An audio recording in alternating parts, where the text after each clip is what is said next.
Há muitos mistérios escondidos em nosso universo. Apesar de várias observações, estudos e descobertas que foram feitas nas últimas décadas, os cientistas exploraram apenas 4% de todo o espaço. Felizmente, tanto os cientistas quanto os astrônomos têm uma sede eterna de fazer novas descobertas, então eles continuam a observar a fronteira final.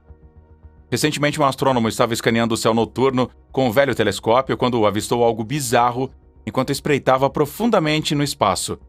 Ele avistou um objeto maciço rasgando estrelas e danificando-as. O que poderia ser esse objeto maciço? Ele pode ser contido antes de chegar às estrelas em nossa galáxia? Junte-se a nós enquanto nós exploramos como este velho telescópio acabou de descobrir que algo maciço está dilacerando outras estrelas. Estrelas são grandes corpos celestes que consistem principalmente de hidrogênio e hélio, que criam luz e calor a partir das perturbadoras forjas nucleares dentro de seus núcleos. Além do nosso Sol, os pontos de luz que observamos no céu noturno estão todos a anos-luz da Terra. Eles são os blocos de construção das galáxias e centenas de milhões existem no universo. Embora as tentativas de saber quantas estrelas exatas existem tenham se mostrado fúteis, astrônomos se aproximam de que existam cerca de 300 bilhões delas somente em nossa galáxia Via Láctea. E com a sua enorme população, os cientistas ainda tentam estudar as estrelas e seus componentes. E nisso, uma equipe internacional de astrônomos descobriu uma estrela maciça. É um novo tipo de estrela aranha, um pulsar altamente energético que rasga suas estrelas associadas em sistemas binários. Esses objetos celestes energéticos, desde então, fascinam os astrônomos porque eles cintilam em ritmos regulares no céu noturno. Mas antes de irmos mais longe, vamos dar alguns passos atrás. Quando uma estrela supergigante se caverna em si mesma, seguindo uma supernova, ela deixa para trás restos muito densos, seja na forma de uma anã branca ou de uma estrela de nêutrons. Com a radiação eletromagnética adequada, tal estrela pode começar a girar em um clipe vertiginoso, evoluindo para um pulsar e quase retratando um farol cósmico. Os pulsares são objetos densos e esféricos do tamanho de uma grande cidade, mas possuem mais massa do que o Sol. Eles foram descobertos em 1967 e, desde então, os pulsares se tornaram membros sedutores da comunidade cósmica. Os cientistas usam pulsares para estudar os estados intensos da matéria, medir distâncias cósmicas e procurar por planetas além do sistema solar da Terra.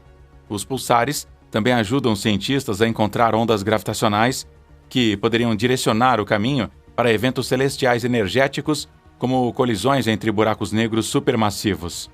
Quando os astrônomos examinam os pulsares da Terra, eles se parecem com estrelas cintilantes na maioria dos casos. Ligados e desligados, eles parecem piscar com um ritmo familiar. No entanto, a luz dos pulsares não cintila ou pulsa. Esses objetos celestes não são, na verdade, estrelas.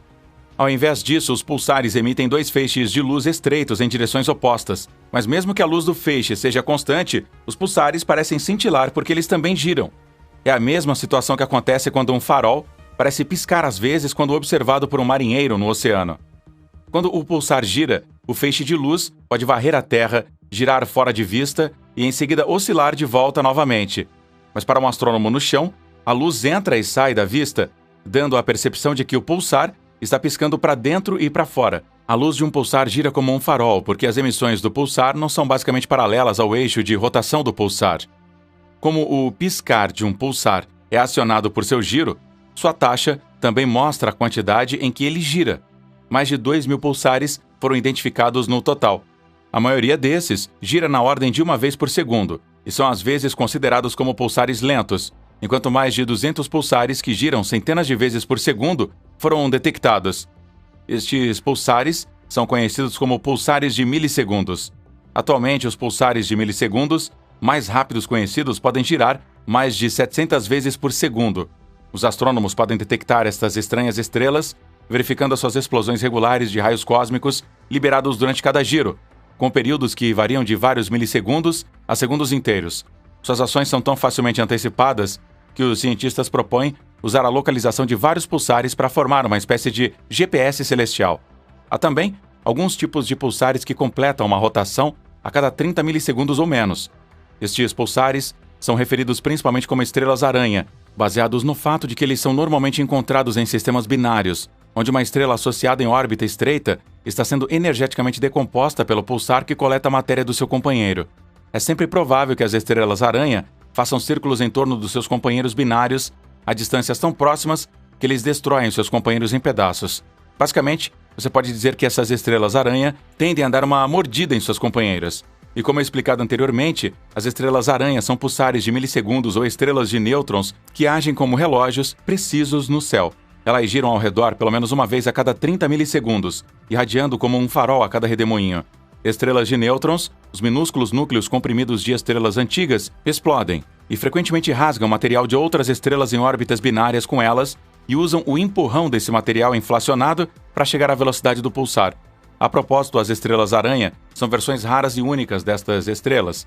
Elas orbitam tão perto de seus companheiros binários que destroem suas superfícies, inalando grandes quantidades de matéria, como uma aranha rasgando a sua companheira de uma parte do corpo para outra. Por causa de seus atos aparentemente violentos, uma subdivisão dessas estrelas-aranha acabou com o apelido de estrelas viúvas negras.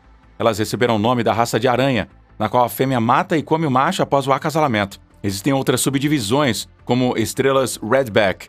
Este tipo de estrela, por outro lado, tem uma estrela companheira de massa superior, que faz sinais para serem eclipsados toda vez que a estrela associada se move entre ela e nosso planeta.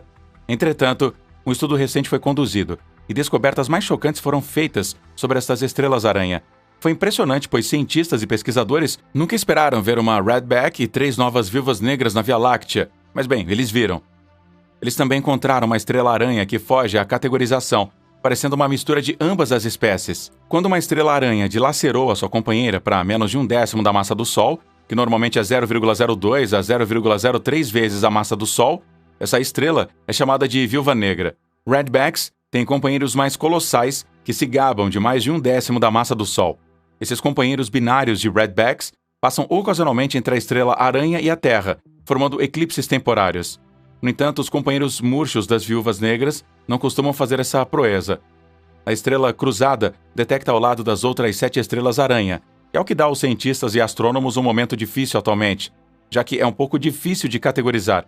Por enquanto, os pesquisadores a marcaram como redback porque a sua companheira às vezes eclipsa sua luz irradiante. Além disso, essa companheira tem um mínimo de 0,055 vezes a massa do Sol, ou possivelmente maior, o que seria bastante pesado para uma viúva negra, embora relativamente leve para um redback ao mesmo tempo. Por enquanto, os mecanismos exatos desses sistemas ainda permanecem como um enigma para os cientistas. Entretanto, pesquisas como esta podem se tornar mais complexas no futuro, porque as pesquisas feitas por astrônomos sobre estas estrelas-aranha se basearam em dados obtidos usando o radiotelescópio Arecibo 305M, e desde então entrou em colapso. Mas isso não impediu os pesquisadores, pois mais estudos foram realizados antes que o telescópio parasse de funcionar. Os estudos subsequentes foram feitos por uma equipe de pesquisadores com Julia DeNeva, da George Mason University em Fairfax, Virgínia. Eles conduziram observações de rádio em todos os pulsares de 8 milissegundos para lançar mais luz sobre a sua natureza. O estudo deles foi facilitado usando o receptor de 327 MHz no telescópio Arecibo. Nós apresentamos soluções de tempo para os pulsares de 8 milissegundos binários encontrados através da busca não identificada das posições das fontes Fermi-LET com receptor de 327 MHz do radiotelescópio Arecibo 305M. Os astrônomos da equipe explicaram. A pesquisa da equipe descobriu que 5 pulsares milissegundos investigados poderiam ser categorizados como pulsares de aranha com períodos orbitais curtos, que são inferiores a 8,1 horas. Os 3 restantes foram observados para possuir companheiros anões brancos e períodos orbitais mais longos.